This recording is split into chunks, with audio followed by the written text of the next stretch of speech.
Good morning, good evening, good afternoon, and welcome back to Lost the Plot. And I know what you're thinking. This is a completely different setup to what you're used to, and it's a completely different setup to what I'm used to as well. But this is what the single review films are going to look like from now on, because I'm trying something new and something different, and hopefully it will give me a chance to upgrade and get used to a specific format when it's the single review films that we release. Now, on to today's video, where today I'm going to be reviewing the wonderful, the interesting, the ridiculous Fast and Furious 10, or as it's been marketed, Fast 10. You could have a play on words there, really, couldn't you? Fast 10 your seatbelts, because this film's going to be completely inadequate. Yes. Right, before we get on to the review, here's a little synopsis. An angry Brazilian man picks a fight with a family that aren't really a family, but include some members of an actual family, but treat everyone as family, and they have barbecues. Nailed it. Now, on with the review. And my rating for this film is a 4 out of 10. Which, to be honest, by the end of it, you may think is quite generous, because I'm starting to think over it, and it might be.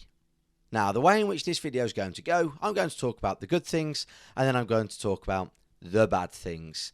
So, let's start with the good things, the positive, the things that I enjoyed in this film. And those two things were Jason Momoa and John Cena.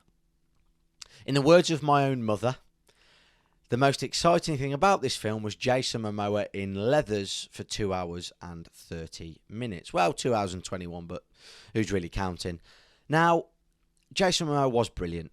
His portrayal of the villain of this film was absolutely superb, and his character and performance was, do you know what, quite compelling, and actually engaged you as an audience very well. The dialogue that he had was ridiculous but funny, and his actual acting was excellent. I feel like it matched the tone of the film very, very well. The other positive was John Cena, in my opinion. I think you know what you get with John Cena. It's not much range, but his relationship with Brian, the child actor in this film, I thought was absolutely superb. I thoroughly enjoyed it. And him and Jason Momoa were the main two positives that I get from this film.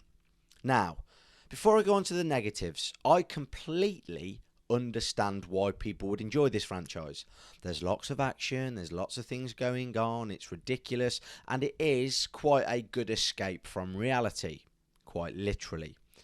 But for a film nerd, there's loads of different things that I find extremely disappointing and I pick up on, especially in these Fast and Furious films. Those things are the following: the editing, the exposition, the structure of the story, characters, the believability, and the writing itself.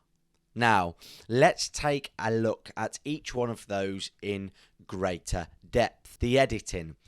This is a film with hundreds of $millions as a budget.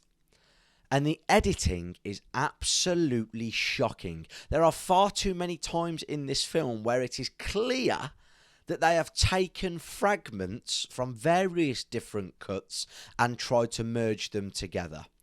It's quite painful. There are two scenes in particular that come to mind, and for me that's the barbecue scene at the start, as well as the bedroom scene with Vin Diesel and Michelle Rodriguez. Horrendous. Like, quite difficult to look at because it keeps flitting from shot to shot to shot, and you can clearly tell that they've done a shoddy job of piecing it together. And as you look through the film, there is a lot of inconsistency with various different shots and scenes, which is infuriating. Because for me, it was obvious and hard to look at times, which I was going to say detracted from the film, but I don't know what to expect, and I wasn't expecting much in the first place. So the editing was absolutely horrendous. The second thing is the exposition. Now, exposition is important in a film because it introduces background information to characters, ideas, storyline, events. But in this film, it's shocking. There's not much indirect exposition that you can expect in this film. A lot of it is very, very, very direct. Like the writers became lazy and just said, oh, instead of trying to develop a character and make you think about them, this is what happens, this is who they are, now you've got to care about them. That's not how it works. There's exposition in this film throughout, and it's painful because it is so bloody obvious. They just say things, and it's not as if the writers have gone, yeah, no, let's try and sort of develop it a little bit more or let the audience think about the scene. They just tell us, which sucks, because ultimately it takes the fun away from things, in my opinion. Direct exposition is only necessary in certain points, and exposition is important for developing and driving that story. This was bad. Really, really bad. The third thing was the structure.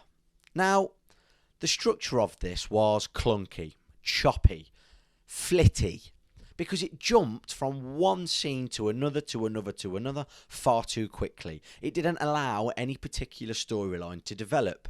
1 minute they were in Rome, 1 minute they were in London, 1 minute they were in Rio, 1 minute they were somewhere else, 1 minute they were in Portugal. And it became quite difficult to keep a hold of what was going on and appreciate what was going on at the time. Because it kept flitting from scene to scene to scene to scene, it was difficult to sit there, watch it and appreciate what was happening. So I didn't like the structure of the film. It didn't allow any storyline to develop itself and let us as an audience appreciate it. Fourth thing, characters. Now, you're probably sat there going, Ben, these have been the same characters for the past God knows how many years. Correct. But in those God knows how many years, there hasn't been really any character development or interesting character arcs included in any of these films. In fact, they've stayed the same. There's been no development, no progression, and they've not made them any more interesting. We've got to a position in this franchise where there are far too many characters for us to care about. And the way in which they introduce them is through poor exposition, through a minute conversation.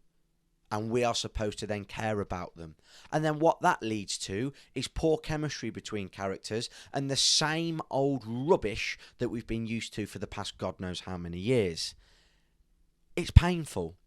And as an audience member and someone that wants to appreciate film, it's not good because it doesn't allow me to. I don't build any connections or bonds with any of the characters. And it's because there's too many of them. And with too many characters come choppy storylines and lazy writing because you're not allowed or can't properly develop what you want. Evident in this film. The fifth thing is believability. Now, comes without saying, Fast and Furious is now a franchise that plays with the reality and common sense and what we believe should be normal. But it appears that they've gone completely off the cuff and completely ridiculous, especially in the last few films.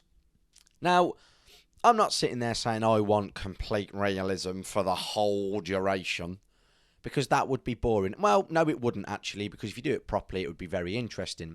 But Fast and Furious have now made a name for themselves of doing things completely and utterly ridiculous. Crashes into walls in cars where normal people would die, but the car just falls to the ground and carries on as normal. A car pulls two helicopters together and crashes them and continues as normal. It's getting to a point where it's extremely ridiculous. And there's even memes being made, for God's sake, about how ridiculous the things that happen are. But it goes beyond that now, because when you include so many of those moments, it does get ridiculous. Not even funny, just annoying, painful for those that are watching, and I can't appreciate the film. Finally, the writing. Now, all of these things are a culmination of the writing, but there's one thing that I specifically want to talk about, and that's the dialogue between the characters. Now, it links to the fact that there's too many of them, and the fact that it seems like they've lost all sense of chemistry in who they are. They don't know how to interact, and because there's no character arcs and character development, we lose that throughout the film and have done for the last few films. The dialogue between characters is terrible, especially Tyrese Gibson and Ludacris. They're supposed to be the comic relief, supposed to be funny. It isn't. It's forced, it's laboured, and if anything, it detracts from the scenes that they're in. It gets boring because it's the same thing over and over and over again, because there is no character development, and that comes from lazy writing. And even the introduction of the character, and I've praised Jason Momoa because he is absolutely fantastic in this film, but the way in which he was introduced was horrendous. The first 10 minutes was they took shots from Fast and Furious 5 and just posted him in it.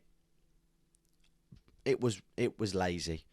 And the way in which the villain was introduced shows me that it seems like the writers have run out of ideas and don't know where to go from. Or don't know where to go. It's not good. I didn't appreciate it. But like I say, I respect why people do like this franchise, because they are fun films. They are escape from reality. You can just sit and watch this mind-numbing action over and over and over again. But there's little storyline. The exposition's poor. The editing's poor. And all what I've said previously. So I am sorry if it's not what you expected. But I've not been a fan of Fast and Furious for the past few films because it's gotten very, very ridiculous. Now, before I wrap up and finish, there's one thing that I want to draw your attention to. And that is from the 25th of May to the 28th of May, there is a film festival called the Big Picture Festival 2023 that's hosted in Stratford-upon-Avon and brought to us by Live and Local. Now, we at Lost the Plot are very privileged because we are part of the press team and will be bringing content based on this film festival, hopefully with interviews and insight and new podcast members and episodes that we are going to introduce, as well as reviews of films and montages and vlogs of the day. It's going to be good. It's going to be something new, something different that we are excited to bring to you. Now, you're probably sat there thinking, oh, Stratford, I can't afford to go to a film festival. The tickets are pay what you can. So there is no financial burden on you guys at all if you choose to go. You can pick a film, get the tickets. I'll put the link in the description to the website and where you can get the tickets from. And it's going to be enjoyable. The weather's going to be nice. And it's in Stratford. So even if you choose to go and watch one film, enjoy the rest of your day. Go and see Shakespeare's House or walk down the canal with an ice cream or something. Stratford's a lovely place. So go.